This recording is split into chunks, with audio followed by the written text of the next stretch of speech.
Statistics में direct method मैंने आप लोगों को बता दिया। अब हम लोग एक नया मेथड डिस्कस करने वाले हैं मीन फाइंड करने का, and that is assumed mean method.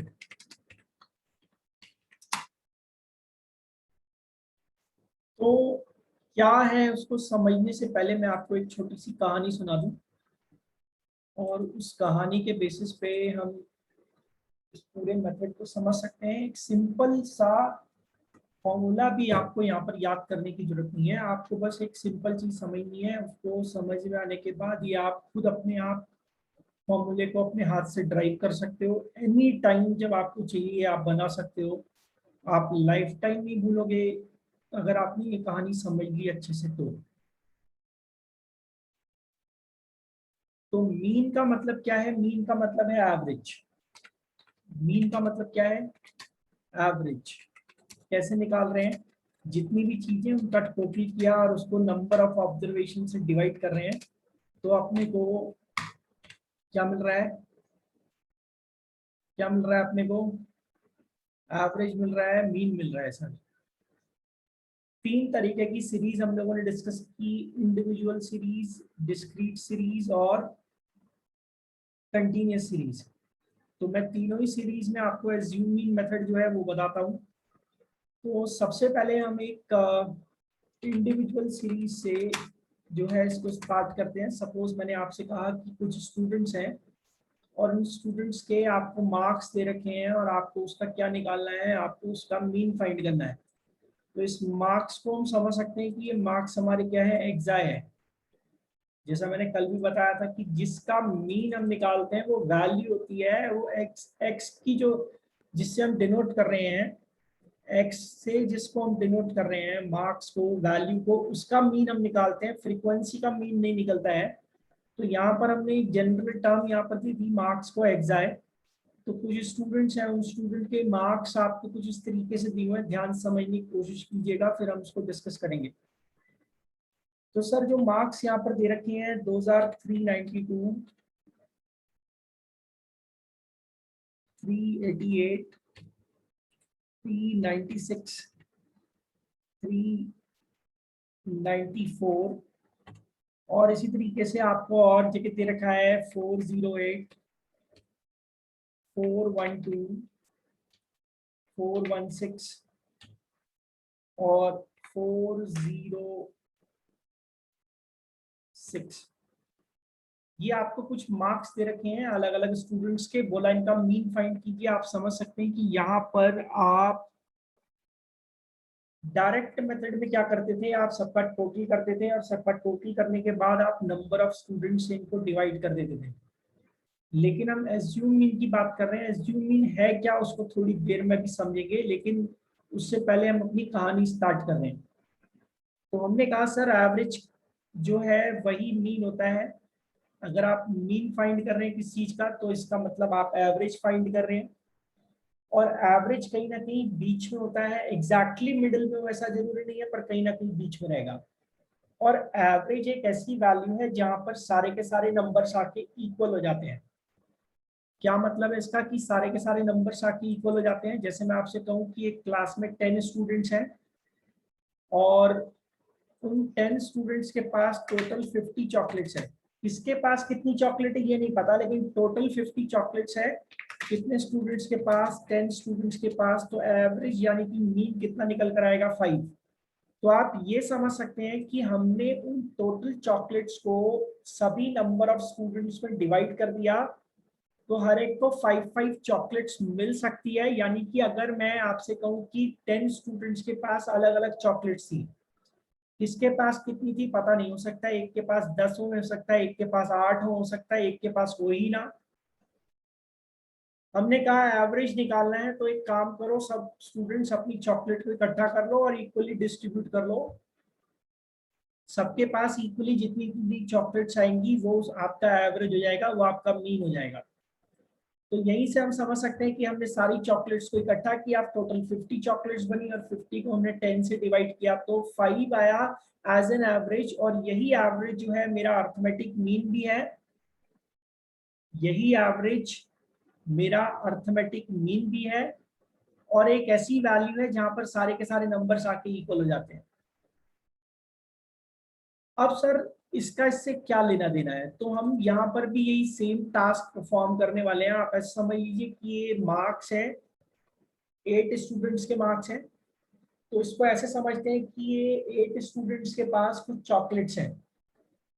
मतलब ये एक क्लास के स्टूडेंट्स हैं, टीचर ने कहा कि भाई अपने अपने घर से कुछ चॉकलेट्स लेकर आना, और ये 8 स्टूडेंट्स अपने अपने घर से इतनी इतनी चॉकलेट्स लेकर आए हैं। टीचर ने कहा एवरेज फाइंड करना है, मीन फाइंड करना है, तो एक काम करो, सब अपनी चॉकलेट बराबर डिस्ट्रीब्यूट कर लो। तो एक बच्चे ने तो सिंपल दिमाग लगाया, अपना डायरेक्ट मेथड यूज किया, उसने सबकी चॉकलेट्स का टोटल कर लिया और उसके बाद 8 से डिवाइड कर दिया। तो ये सर हमारा डायरेक्ट मेथड है। लेकिन एक बच्चा थोड़ा समझदार था, उसने दिमाग लगाया, उसने देखा कि यार ये जितनी भी चॉकलेट्स 8 स्टूडेंट्स लेकर आए हैं, इनमें से कुछ के पास 400 से ज्यादा चॉकलेट्स हैं और कुछ के पास 400 से कम चॉकलेट्स हैं। तो उसने एक अंदाजा लगाया कि भाई हर बच्चे के पास ऑलमोस्ट 400 चॉकलेट्स तो आती हुई दिखाई दे ही रही हैं। मतलब अगर एक अंदाजा लगाएं तो ये कहा जा सकता है कि सबको 400 400 तो आ ही जाएंगी। क्यों? क्योंकि उसने सिंपल अप्रोच लगाई, उसने कहा देखो यार कुछ के पास 400 से कम है, कुछ के पास 400 से ज्यादा है। मैं ये नहीं कह रहा हूँ कि एवरेज 400 है, मैं ये कह रहा हूँ कि हर किसी के पास 400 आ जाएगी, ऐसा मेरा एक एस्टिमेशन है, ऐसा मेरा एक अंदाजा है। ठीक, हम ऐसा एज्यूम करके चल रहे हैं कि अब 400 हर किसी के पास आ जानी चाहिए। आएगी नहीं आएगी वो बात की बात है। अब इसको समझने के लिए हमने यहां पर देखा,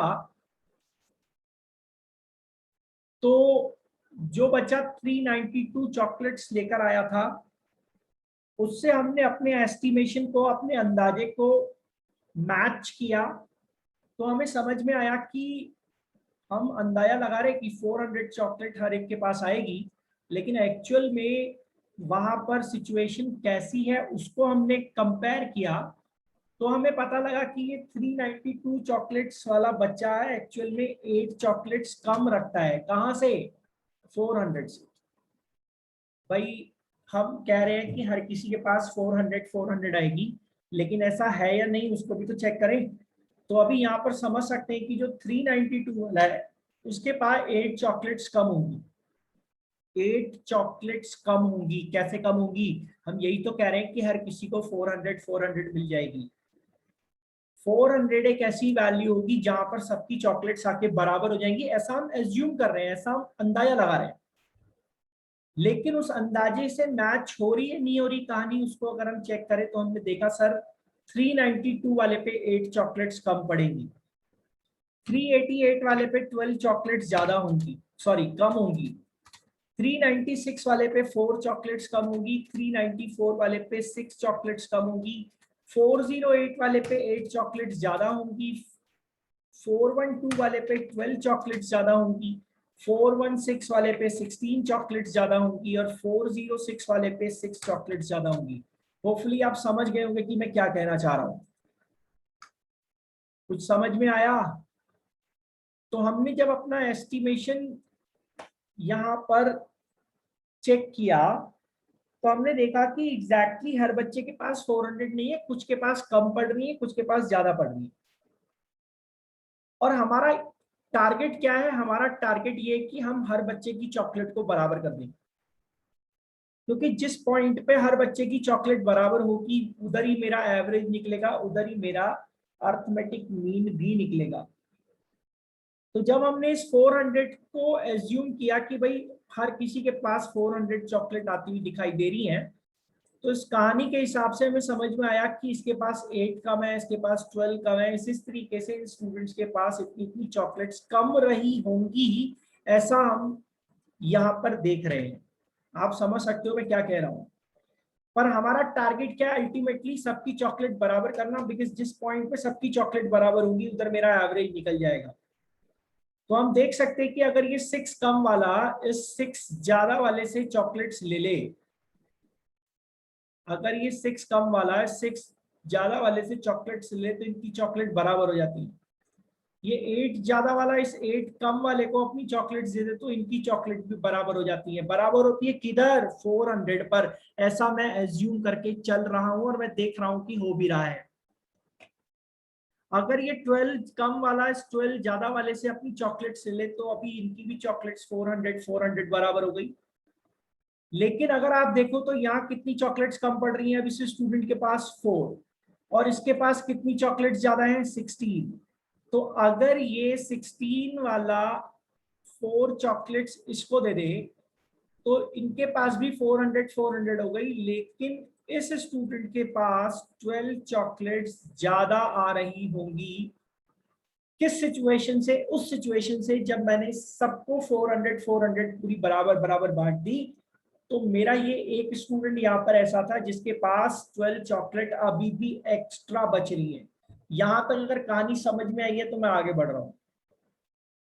हाँ या ना की जुबान है ना मुंह में, उसको इस्तेमाल करो। अगर हाँ है, आपको समझ में आया तो बताओ, सर। नहीं आया तो बताओ। हाँ सर। हाँ सर। दोनों को आ गया समझ में? हाँ सर। हाँ सर। अब सर इतनी कहानी अगर आपको समझ में आई तो आपको ये भी समझ में आना चाहिए कि हमारे को एवरेज निकालना है। और एवरेज एक ऐसी वैल्यू है जहां पर सबकी चॉकलेट्स आके बराबर हो जाती हैं। मतलब मैं मीन निकालना चाहता हूं, मैं एवरेज निकालना चाहता हूं, तो मुझे एक ऐसा पॉइंट ढूंढना है जहां पर सबकी चॉकलेट्स बराबर हो रही है। आप देख सकते हैं कि 400 हर किसी को देने के बाद भी 12 चॉकलेट्स ऐसी थी जो किसी एक स्टूडेंट के पास थी। 12 चॉकलेट्स ऐसी थी जो किसी एक स्टूडेंट के पास थी। पर प्रॉब्लम क्या है कि हमारे को सबकी जो है चॉकलेट्स को बराबर डिस्ट्रीब्यूट करना है, इक्वली डिस्ट्रीब्यूट करना है, तभी तो हम एवरेज निकाल पाएंगे। तो यहां पर हम जो इस 12 चॉकलेट्स ज्यादा देख रहे हैं किसी स्टूडेंट के पास, उसको सभी स्टूडेंट्स में इक्वली डिस्ट्रीब्यूट कर देंगे। समझ में आ रही है बात? भाई 400 400 हर किसी के पास थी, लेकिन एक बच्चा ऐसा था जिसके पास 12 चॉकलेट ज्यादा निकली। अब वो एक के पास है, मुझे एवरेज निकालना है, मीन निकालना है, तो मुझे सबको इक्वली डिस्ट्रीब्यूट करना पड़ेगा। तो मैंने यहाँ पर ये 12 चॉकलेट जो एक स्टूडेंट के पास थी उसको 8 से डिवाइड कर दिया, तो हर किसी के पास इक्वल इक्वल चॉकलेट आ जाएंगी। और देखो हर किसी के पास कितनी कितनी आती हैं? 400 प्लस 1.5 यानी कि 401.5। तो ये जो वैल्यू निकल कर आई है ये क्या है? मेरा एवरेज है। एवरेज है और साथ ही साथ आप क्या कह सकते हो सर? ये आपका मीन है, अर्थमेटिक मीन है। समझ में आई बात? समझ में आया? Yes sir. इतनी कहानी सबको समझ में आई? Yes sir. हाँ तो सर। सर ये जो मैंने आपको समझाया है ये मैंने आपको एज्यूम मीन मेथड बताया है। क्या मैंने आपको कोई फॉर्मूला दिया? क्या मैंने आपको कोई मैथमेटिक्स नो। का कॉन्सेप्ट समझाया? और बिल्कुल सिंपल बात कर रहे हैं हम लोग, कहानी की तरह इसको समझ रहे हैं। और आपकी आंखों के सामने 3D इफेक्ट में ये सेट होता हुआ आपको जो है दिखाई दे सकता है। यहाँ पर अगर हम सिस्टमैटिकली देखें तो ऐसे केस में हमको एक बात साफ साफ समझ में आ रही है कि ये एवरेज तो हमारा निकल गया। हमने कोई मैथमेटिक्स की यहाँ पर बात नहीं की, किसी फॉर्मूले की बात नहीं की, लेकिन मैंने आपको ये एज्यूम मीन मेथड बताया है। कौन सी अप्रोच, कौन से केस में बताया? इंडिविजुअल सीरीज में। आप देखो मैंने कैसे बताया। तो हम यहाँ पर ये जो 400 ले रहे हैं, ये 400 एक तरीके से हमारा एज्यूम मीन है। क्या है हमारा? एज्यूम मीन है, जिसको हम डिनोट करते हैं किससे? ए से डिनोट करते हैं। क्या है हमारा? एज्यूम्ड मीन है, मीन। एज्यूम्ड मीन है जिसको हम किससे डिनोट करते हैं? कैपिटल ए से डिनोट करते हैं। समझ में आई बात? अब अगर आप देखें तो ये जो हम कह रहे हैं कि ये चॉकलेट्स इतनी ज्यादा है इतनी कम है, ये चॉकलेट्स जो ज्यादा है कम है, इसको हम लोग डिनोट करते हैं DI से। किससे डिनोट करते हैं? DI से। DI मतलब यहाँ पे डेविएशन टाइप हो गया। आप डेविएशन का मतलब होता है कि कितना ज्यादा है कितना कम है, मतलब कितना वेरिएशन आ रहा है उसमें। तो आप देख सकते हैं कि मैंने यहाँ पर यही तो देखा है कि जो मैंने मीन एज्यूम किया है, जो वैल्यू मैंने एज्यूम की है कि मैं कह रहा हूँ कि साहब ये मेरा मीन है या ये मेरा मीन हो सकता है, ये एज्यूम मीन मेरी एक्चुअल वैल्यू से जो मेरे को क्वेश्चन में दे रखी हैं उनसे कितना वैरी कर रहा है, उनसे कितना डेविएट हो रहा है, ठीक है ना। तो इसीलिए मैं इसको किससे डिनोट कर रहा हूँ, DI से, डेविएशन के हिसाब से हम इसे यहाँ पर DI से डिनोट कर रहे हैं। और देखो ये DI अपने को कैसे मिल रहा है, ये DI हमको तब मिल रहा है जब हम लोग एक्साई माइनस कर रहे हैं, एक्साई में से क्या माइनस कर रहे हैं, हमारा एज्यूम मीन A माइनस कर रहे हैं। समझ में आई बात। अगर आप यहाँ पर देखो तो ये -8 मुझे कैसे मिला, जब मैंने 392 में से 400 को माइनस किया होगा, ठीक है या नहीं। हाँ सर। अब सर देखो, अगर इतनी बात आपको समझ में आती है तो मैं आपको समझाता हूँ कि प्रोसीजर क्या है। प्रोसीजर यही है कि सबसे पहले आप एक एज्यूम मीन यहाँ पर ले लेंगे, एज्यूम मीन लेने के बाद आप DI निकालेंगे। अभी यार इसको तो मैंने ऐसा हॉरिजॉन्टल में लिख दिया है, हालांकि इंडिविजुअल सीरीज आपको वहां पर मिलेगी नहीं कभी भी, लेकिन अगर इंडिविजुअल सीरीज वहां पर मिल जाती है तो इसी को इस तरीके से टेबल में लिख देना, उससे क्या फर्क पड़ता है, ऐसे टेबल में लिख देना उसको। यहाँ पे एक्साई ले लोगे और यहाँ पर DI ले लेना। समझ में आई बात। और इस तरीके से हाँ सॉल्व सर। कर दे जाना, आप हॉरिजॉन्टल को वर्टिकल लिख दोगे तो क्या फर्क पड़ेगा। तो अब एक्चुअल में हमने किया क्या है, अगर आप यहाँ पर देखें तो ये 12 कैसे आया है हमारा, ये 12 हमारा तब आया है जब मैंने इन सारे डेविएशंस का टोटल किया, सारे डेविएशंस का क्या किया मैंने, टोटल किया, तभी तो मुझे पता चला कि लास्ट में 12 चॉकलेट्स बच रही है एक बच्चे के पास। अरे यार -8 + 8 ऐड कर दिया तो 0 हो गया, -12 + 12 ऐड कर दिया तो 0 हो गया, -6 और +6 ऐड कर दिया तो 0 हो गया। तो एक्चुअल में मैं सारा का सारा वैल्यू ऐड ही तो कर रहा हूँ, इन डेविएशंस का टोटल ही तो ले रहा हूँ। यार हाँ ये जो सर। 12 आया है ये डेविएशंस का टोटल ही तो है, तो इसको अपन क्या लिख सकते हैं, सिग्मा, कल बताया था ना सिग्मा मतलब समीशन, तो अपन किसका टोटल लिख रहे हैं, ये हाँ 12 सर। प्लस का 12, DI का टोटल लिख रहे हैं सर, DI का देखो डेविएशंस का टोटल लिख रहे हैं हम लोग। तो यहाँ पर आप फॉर्मूला खुद अपने आप जनरलाइज कर सकते हो, सर ये जो 400 है, ये 400 क्या है, हमारा एज्यूम मीन है।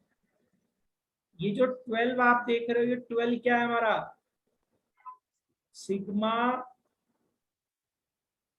DI। DI। और नीचे सर क्या आएगा हमारा, नंबर ऑफ ऑब्जर्वेशन आएगा, या आप सिग्मा FI बोल सकते हो, लेकिन इंडिविजुअल सीरीज है तो फ्रीक्वेंसी तो होगी ही नहीं, यहाँ पर सिंपली समझ सकते हैं कि टोटल 8 स्टूडेंट से उन्हें 8 को मैंने n से रिप्रेजेंट कर दिया। So this kind of formula will be given to you in the box. और मेरे हिसाब से आपको टेंशन लेने की जरूरत नहीं है, बड़ा सिंपल है अप्रोच है, और आप फॉर्मूला खुद अपने हिसाब से जनरेट कर सकते हो अगर आपको ये सब बातें क्लियर हो जाती है तो। यहाँ तक सबको समझ में आया सर, कोई फाइट है तो बता दीजिए, मैं आगे बढ़ रहा हूँ। No sir. ठीक है सर, स्क्रीनशॉट ले लो नो इसका सर। जल्दी। ये सर नोट कर लिया। अब सर आगे बढ़ते हैं। अब सर मान लीजिए अगर आपको डिस्क्रीट सीरीज दे दे, डिस्क्रीट सीरीज ध्यान से देखिएगा कैसे चलेगी, और मैं बता चुका हूँ कि डिस्क्रीट सीरीज का मतलब क्या है। डिस्क्रीट सीरीज का मतलब है कि आपको मार्क्स के साथ साथ फ्रीक्वेंसी भी दे रखी होगी, ठीक है ना। मार्क्स के साथ साथ आपको क्या दिया होगा, ओके सर। फ्रीक्वेंसी भी दे रखी होगी, ठीक है ना। तो यहाँ मार्क्स के साथ साथ फ्रीक्वेंसी दे रखी है और आपको बोलता है कि मीन निकालो। तो देखो भाई, मैं यहाँ पे मार्क्स लिख रहा हूँ, इजी वैल्यूज ले रहे हैं समझने के लिए ताकि हम जल्दी जल्दी समझ सकें और कैलकुलेट कर सकें।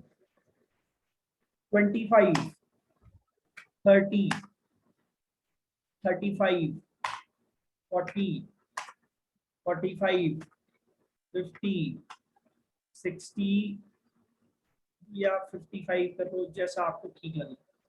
चलो मैं 60 कर देता हूँ। तो इस तरीके से हम यहाँ पर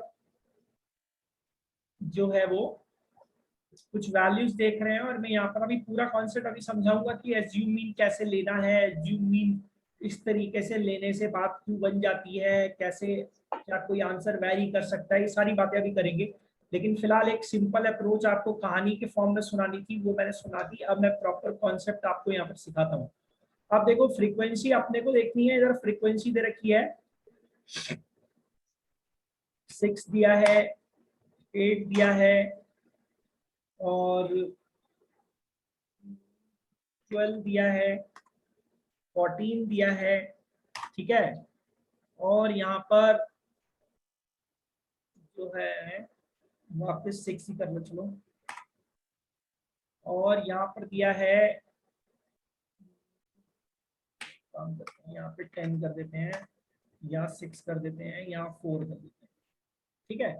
तो इस तरीके से हमें यहाँ पर जो है ये वैल्यूज दे रखी हैं, और आप उनका टोटल भी कर सकते हो। टोटल कितना आ रहा है इसका देखो, 20 20 40 40 60 आ रहा है, टोटल 60 आ रहा है, 60, ठीक है भाई, 60 दे रखा है टोटल।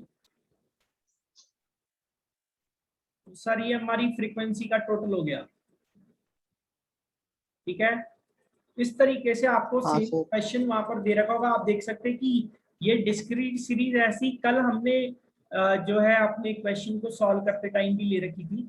और इसी तरीके से सेम आपको डेटा दिया होगा, आपको बोलेगा मीन निकालो, तो अपन ये अपनी जो आंसर शीट होगी या जहाँ भी हम इसको सॉल्व कर रहे हैं वहां पर हम ये सेम इस तरीके से कॉपी कर लेंगे जब सॉल्यूशन हम लोग लिखेंगे। लेकिन आपको ये भी समझना पड़ेगा कि डायरेक्ट मेथड में और जो मेथड्स हम सीख रहे हैं उसमें क्या क्या डिफरेंस हमारा रहता है। तो बेटा देखो डायरेक्ट मेथड में आप क्या करते थे, डायरेक्ट मेथड में आप बोलते थे कि देखो सर ये जो है हमारा ये एक्सा है,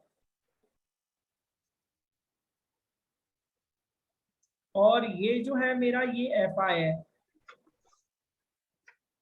और हम यहाँ डायरेक्ट मेथड में क्या करते थे, एफ आई एक्सा निकालते थे और फिर उसका टोटल लेके टोटल फ्रीक्वेंसी से डिवाइड कर देते थे, ऐसे ही करते थे ना। हाँ अब आप कहोगे सर सारे क्वेश्चन डायरेक्ट मेथड से क्यों नहीं कर लेते हैं सवाल, ये अलग अलग मेथड क्यों बताए जा रहे हैं। सर उसका रीजन ये है कि यहाँ तो अभी चलो इजी वैल्यूज है 25 30 35।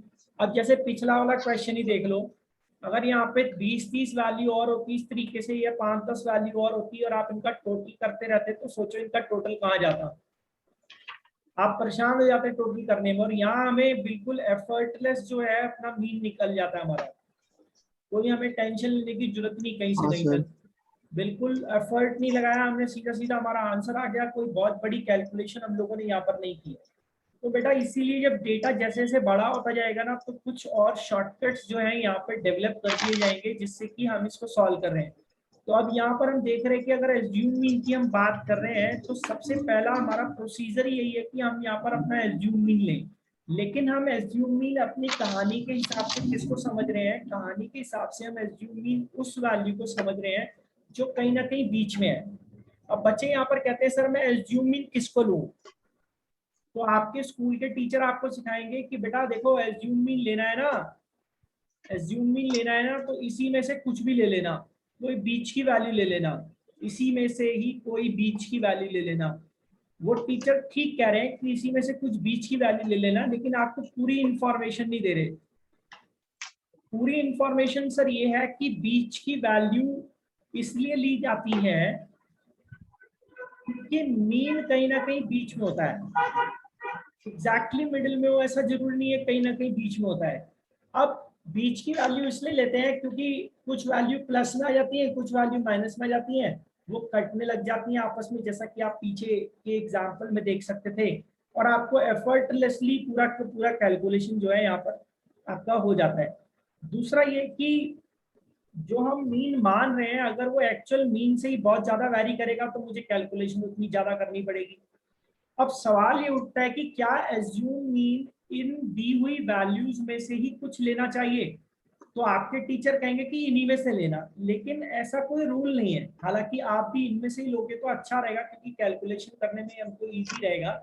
लेकिन मैं आपको एक बात क्लियर कर दूं कि एज्यूम मीन इनमें से ही कुछ ना कुछ लेना है, ऐसा कोई रूल नहीं है। एज्यूम मीन आप कुछ भी मान सकते हो, जैसे आप पिछले वाले एग्जाम्पल में देख सकते हो कि मैंने 400 लिया था अपना एज्यूम मीन, लेकिन 400 कहीं से कहीं तक इस मेरे डेटा में नहीं था। बात समझ में आई। तो एज्यूम मीन आप कुछ भी मानोगे तो हाँ उससे सर। आंसर सेम आएगा, उससे आंसर पे कोई फर्क नहीं पड़ता है। लेकिन इनमें से कोई एक वैल्यू लेने से क्या होता है कि जब आप उसका डेविएशन लोगे तो वो सीधा सीधा ही 0 हो जाएगा, आपको ज्यादा टेंशन लेने की जरूरत नहीं पड़ेगी। इसलिए क्या करना है, आपको इसी में से कोई वैल्यू एज्यूम कर लेनी है। क्या वैल्यू एज्यूम करें, कोई बीच ही वैल्यू एज्यूम करो। अब आप देखो इस पूरी टेबल में ये सारी वैल्यूज जो एग्जैक्ट की लगी हैं, ये आपको असेंडिंग ऑर्डर में दिख रही हैं। तो यहाँ पर बीच की वैल्यूज क्या क्या बन सकती है, 35 बन सकता है, 40 बन सकता है, 45 बन सकता है। सो द बेटर इज कि मैं 40 ले लूं यहाँ पर, क्योंकि 40 एग्जैक्टली बीच में दिख रहा है। देखो सबके दिख रहा है या नहीं? अब 7 हाँ सर। 7 है ना, 7 आइटम है ना टोटल। तो इसीलिए मैं क्या करता हूँ, मैं इसी को हाँ सर। एज्यूमिंग ले लेता हूँ यहाँ पर। तो अपन क्या करेंगे, अपन यहीं पे लिख ओके देंगे सर। इज इक्वल टू करके कैपिटल ए, इस तरीके से कि मेरा एज्यूमिंग हो गया। अब मेरे को क्या करना है, आप अपनी कहानी स्टार्ट करते हैं हम लोग, ताकि आप वापस उसको रिकॉल कर सके और समझ सके कि एक्चुअल में चल कैसे रहा है। तो यहाँ पर हम डेविएशंस लेने जा रहे हैं, और डेविएशंस हमें कैसे मिलते हैं अभी समझते हैं। मैं लिख दे रहा हूँ खाली, पहले समझ लो, फिर उसके बाद अपन इसको क्लियर कर लेंगे। तो ये है हमारा एक्साई माइनस ए, ठीक है, एक्साई माइनस ए, ठीक है, समझ लेना, वो एक्साई माइनस ए है। अब सर साफ साफ ही लिख देता हूँ,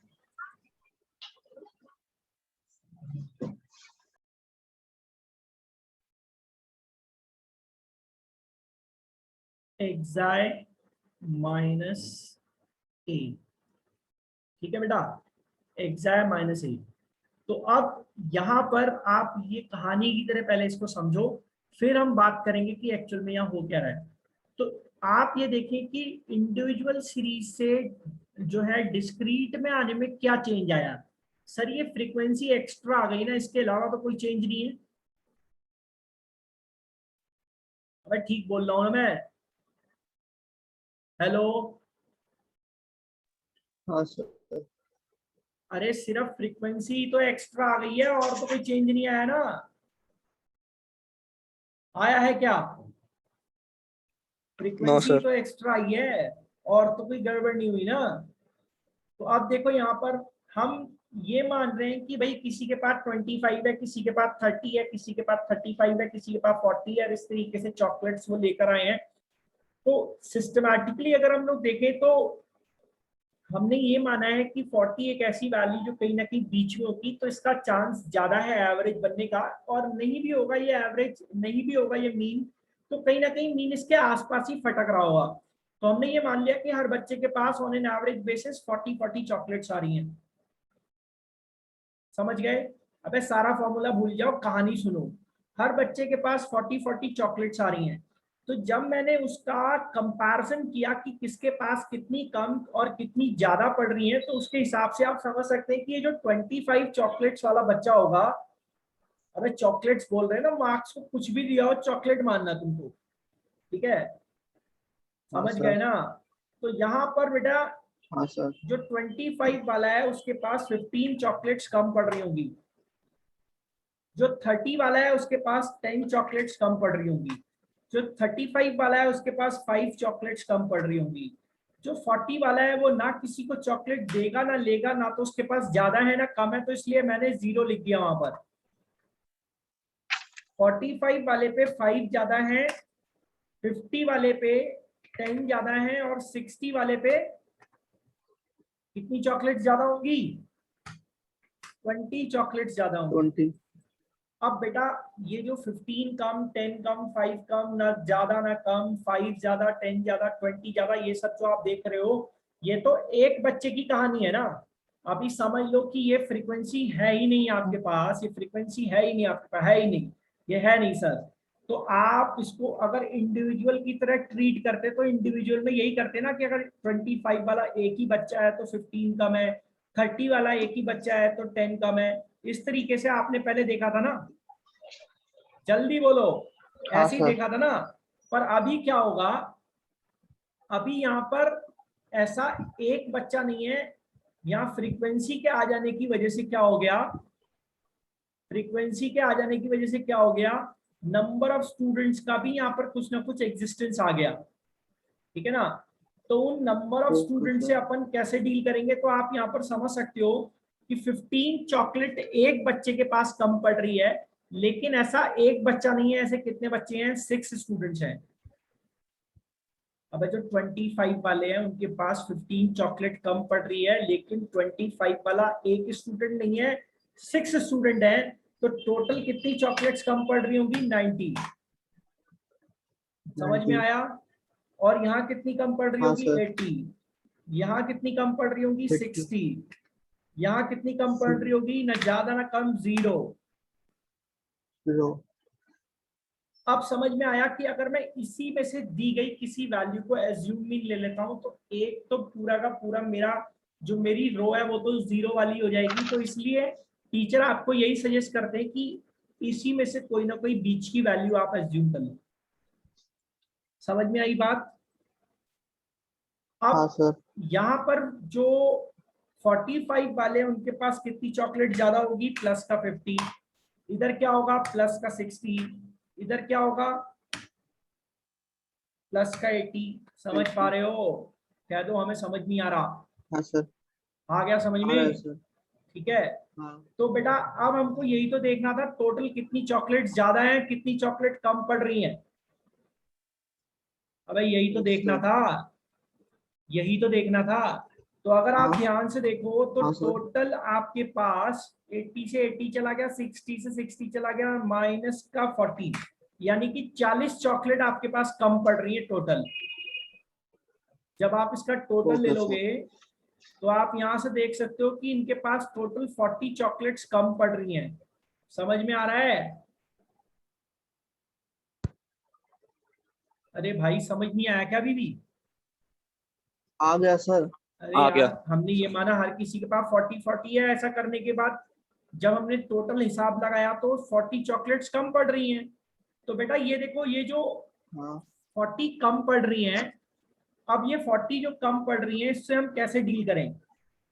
तो आपको यहाँ पर ऐसे समझना चाहिए कि हमने 40 चॉकलेट हर किसी को दे दी, उसके बाद भी 40 चॉकलेट्स कम पड़ रही है, लेकिन ये 40 चॉकलेट्स कुछ स्टूडेंट्स के पास होंगी ना, सबके पास तो नहीं होंगी ना।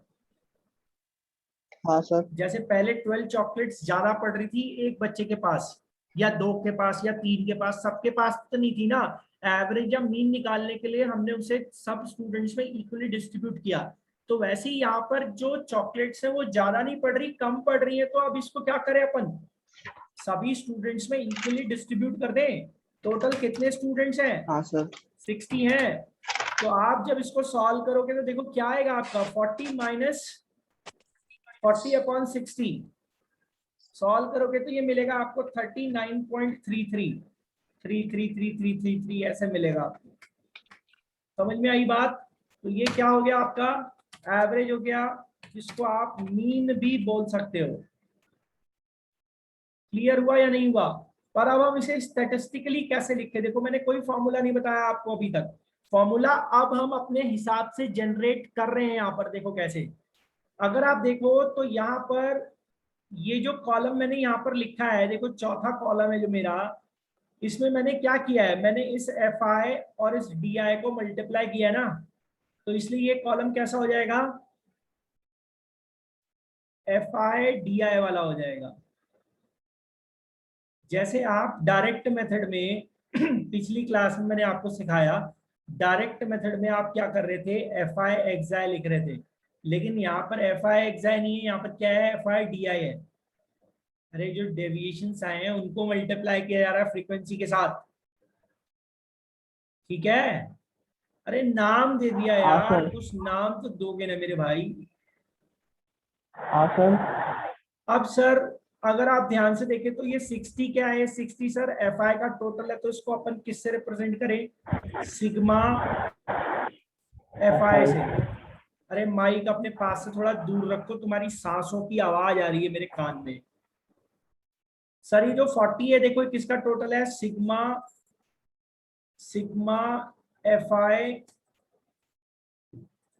D I. समझ में आई बात, समझ में आया। आप देखो इसको अगर मैथमेटिकली रिप्रेजेंट करना चाह रहे हैं तो कैसे, ये 40 क्या है मेरा, ये 40 मेरा एज्यूम मीन है, और ये 40 क्या है मेरा, देखो जो मैंने जिसको डिवाइड किया 60 से, ये 40 मेरा FIDI है ना, तो अपन यहाँ पर लिख रहे हैं प्लस, अब देखो ये जो FIDI मेरा आया है सिग्मा FIDI, ये माइनस का था तो ऑटोमेटिकली ये साइन माइनस में कन्वर्ट हो जाएगा, ठीक है ना। तो यहाँ पर सिग्मा FIDI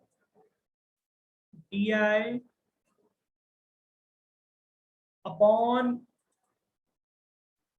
सिग्मा FI, तो आप समझ सकते हैं सिग्मा FIDI ये हो गया और सिग्मा FI आपका ये हो गया 60। तो ऐसा सॉल्व करेंगे तो आपको क्या मिल जाएगा, x बार। आपके स्कूल के टीचर सिखाएंगे आपको, कॉलम से रटाएंगे, आप ऐसा मत करना, कहानी समझ लो आप कभी नहीं भूलोगे। यहां तक कोई दिक्कत हो किसी को तो पूछ लो भाई।